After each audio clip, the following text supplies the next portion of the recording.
지구상에서 차를 타고 끊기지 않고 갈 수 있는 가장 긴 거리가 얼마나 될까요? 로터리를 무한정거는 농담은 너는 집어치우고요. 진짜로 두 지점 사이를 페리 한 번 안 타고 바퀴가 땅에서 떨어지지 않고 운전할 수 있는 최장 거리 말입니다.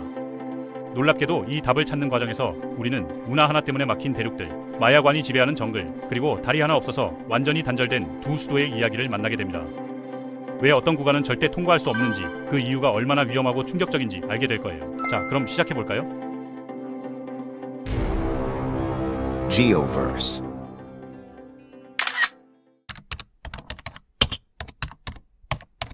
먼저 알아야 할 게 있습니다. 지구상에는 기본적으로 4개의 주요 도로 시스템이 있어요. 그중 가장 큰 건 뭘까요? 바로 유럽, 아시아, 그리고 아프리카를 연결하는 시스템입니다. 이 세 대륙은 모두 육지로 연결되어 있으니까 당연히 도로로도 다 연결되어 있겠죠? 완전히 틀렸습니다. 사실 아프리카에서 아시아로 완전히 육지만으로 건너가는 건 불가능해요. 왜냐고요? 바로 수에즈 운하 때문입니다. 이 운하는 아프리카와 아시아 사이를 물로 끊어 놓았어요. 다행히 이 운하를 가로지르는 다리들이 있습니다. 정확한 개수는 자료마다 다르지만 주요 교량과 터널을 포함해서 여러 개가 있죠. 그래서 도로 시스템 자체는 일단 연결되어 있다고 볼 수 있습니다. 자, 그럼 세 개의 다른 주요 도로 시스템은 어떨까요? 호주는 섬이니까 다른 대륙과 연결이 안 되고요. 이제 아메리카 대륙을 봐야죠. 북미와 남미요, 남북 아메리카도 기술적으로는 연결되어 있지 않습니다. 파나마 운하 때문인데요. 하지만 이건 문제가 안 됩니다. 좁은 수로를 가로지르는 다리가 여러 개 있거든요. 진짜 문제는 따로 있어요.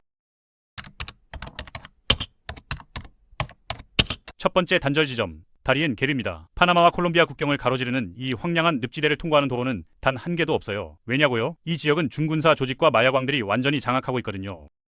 솔직히 말하면 건설하려고 시도했다가는 목숨을 잃을 수도 있는 곳입니다. 마약 카르텔이 지배하는 정글에서 도로 공사를 한다는 건 자살 행위나 마찬가지거든요. 그래서 북미와 남미는 완전히 분리된 연결되지 않은 두 개의 도로 시스템을 가지고 있습니다. 이게 얼마나 심각한 문제냐면 남미에서 북미로 차를 가져가려면 배에 실어야 한다는 겁니다. 두 번째 단절 지점, 이건 정말 충격적인 곳이에요. 아프리카 대륙을 올라가는 거의 모든 직접 경로는 대륙의 서쪽을 경유하게 되는데, 그러면 여행자는 결국 여기 도착하게 됩니다. 콩고 민주공화국의 킨샤사죠.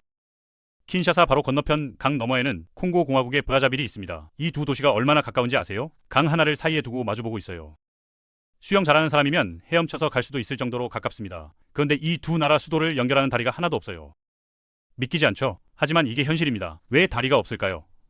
정치적 이유, 경제적 이유, 역사적 이유가 복잡하게 얽혀있지만 결과는 같아요. 차를 타고 갈 수 없다는 것, 페리를 타야 하는데, 그러면 우리가 찾는 연속 도로 경로의 자격을 잃게 됩니다. 세 번째 단절 지점, 남부 아프리카와 아시아 사이의 가장 빠른 경로는 중동을 통과하기보다는 거의 항상 서유럽을 경유합니다. 고속도로가 더 잘 발달되어 있고 빠르거든요. 하지만 이 말은 여행자가 지중해를 페리로 건너야 한다는 뜻이에요. 그러면 이 경로 역시 자격을 잃게 됩니다. 페리를 타는 순간 바퀴가 땅에서 떨어지니까요. 아프리카에서 유럽으로 육지만으로 갈 수 있는 방법은 없어요. 지브롤터 해협이 막고 있거든요. 이렇게 세 개의 치명적인 단절 지점이 세 개의 도로 시스템을 완전히 끊어놓고 있는 겁니다. 그렇다면 우리가 찾는 가장 긴 경로는 어디서 시작할 수 있을까요? 기본적으로 유럽, 아시아, 아프리카, 북미, 남미 중 한 곳이겠죠. 북미 도로 시스템은 북쪽으로는 알래스카의 프루도 베이까지 가고 남쪽으로는 파나마의 야비자까지 갑니다. 하지만 겨우 2,000km 정도밖에 안 돼요. 6일 내내 쉬지 않고 운전해야 하는 거리지만 가장 긴 경로와는 거리가 멉니다. 당연하게도 북미, 남미, 호주는 가장 긴 경로에 전혀 포함되지 않아요. 이제 상식적으로 생각해보면 가장 긴 연속 경로는 아프리카 남부 어딘가에서 러시아 동부 어딘가까지일 거라고 추측할 수 있습니다. 남아프리카 공화국에서 출발해서 아프리카를 북상하고 중동을 거쳐서 러시아를 횡단해서 극동 지역까지 가는 거죠. 이게 가장 길 것 같지 않나요? 하지만 상식은 완전히 틀렸어요. 앞서 말한 킨샤사와 브라자빌 사이의 다리 문제 때문에 아프리카 남부에서 출발하는 경로는 막혀버립니다. 그래서 우리는 유럽에서 출발해야 합니다. 유럽에서 연결된 도로 네트워크의 가장 극단적인 지점은 포르투갈의 사그레스예요. 대서양을 마주보고 있는 작은 해안마을인데 유럽 대륙의 서쪽 끝에 위치해 있죠. 15세기 대항해 시대에 포르투갈 탐험가들이 미지의 바다로 떠나던 곳이기도 합니다. 여기서 동쪽으로는 어디까지 갈 수 있을까요? 처음에는 러시아의 알단강 기슭까지 운전할 수 있다고 생각했습니다. 총 13,500km가 넘는 거리죠. 하지만 이것도 여러분이 운전할 수 있는 가장 먼 거리는 아닙니다. 더 긴 거리가 있어요. 바로 러시아의 하산이라는 곳까지입니다. 하산은 북한과 국경을 접한 유일한 러시아 마을이고 동시에 러시아 도로 시스템의 가장 극단적인 지점이기도 해요. 더 이상 동쪽으로 갈 수 없는 곳, 태평양과 가장 가까운 러시아 도로의 끝이죠.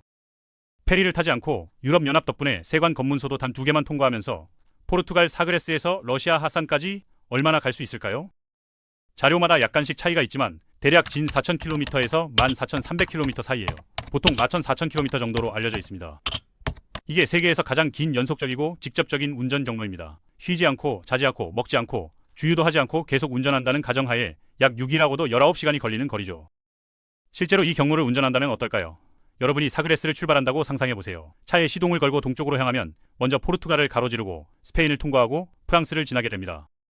독일, 폴란드를 거쳐 벨라루스나 우크라이나를 통과하고 마침내 러시아 영토에 진입하죠. 하지만 여기서 끝이 아닙니다. 여기서부터가 진짜 시작이에요. 러시아는 정말 어마어마하게 큰 나라거든요. 모스크바를 지나고 우랄 산맥을 넘고 시베리아의 광활한 평원을 횡단하고 끝없이 펼쳐진 타이가 숲을 뚫고 마침내 극동 지역에 도착해야 합니다. 러시아만 해도 9,000km가 넘는 거리를 운전해야 하거든요. 이건 전체 경로의 3분의 2 정도에 해당해요. 전체 거리의 3분의 2가 러시아라는 한 나라 안에서 이루어진다는 게 믿기지 않죠?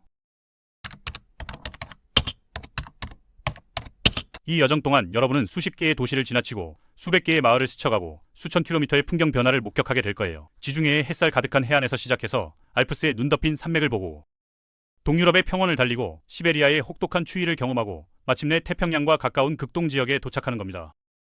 6일하고 19시간이라는 시간은 말도 안 되는 거예요. 실제로는 최소 2주에서 3주 정도는 잡아야 할 겁니다. 휴식도 취해야 하고 잠도 자야 하고 식사도 해야 하니까요. 그리고 여러분은 엄청나게 다양한 문화를 경험하게 될 거예요. 포르투갈의 파두 음악에서 시작해서 스페인의 플라멩코, 프랑스의 카페 문화, 독일의 정확성, 폴란드의 역사, 러시아의 광활함까지. 하지만 이 여정의 가장 흥미로우면서도 가장 위험한 부분은 아마 러시아 시베리아 구간일 거예요. 시베리아 횡단 도로를 운전한다는 건 정말 특별한 경험이거든요. 끝없이 펼쳐진 숲, 드문드문 나타나는 작은 마을들, 그리고 가끔 만나는 다른 운전자들.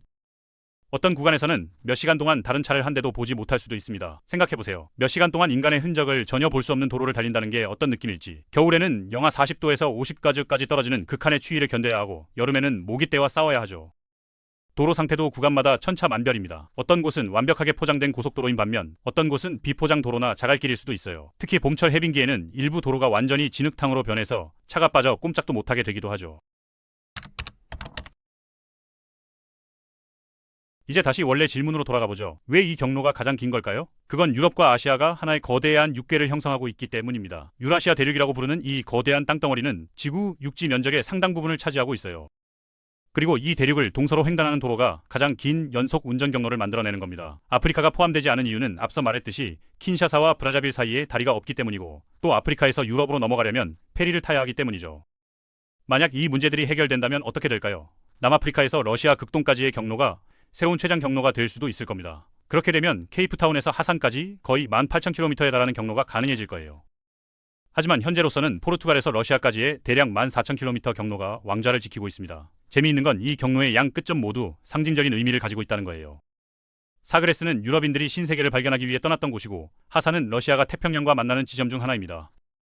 서쪽 끝에서 동쪽 끝까지 구대륙을 완전히 횡단하는 셈이죠. 이 모든 과정에서 우리는 한 가지 중요한 사실을 깨닫게 됩니다. 세상은 생각보다 훨씬 연결되어 있지만 동시에 딱 몇 군데 지점이 인류를 완전히 끊어놓고 있다는 것을요.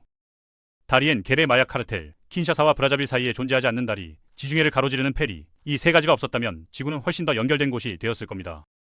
포르투갈에서 시작한 여정이 북한 국경까지 이어질 수 있다는 사실 자체가 인류가 만들어낸 도로 네트워크의 경이로움을 보여주는 거니까요. 구독과 좋아요 부탁드리고 댓글로 여러분의 생각도 남겨주세요.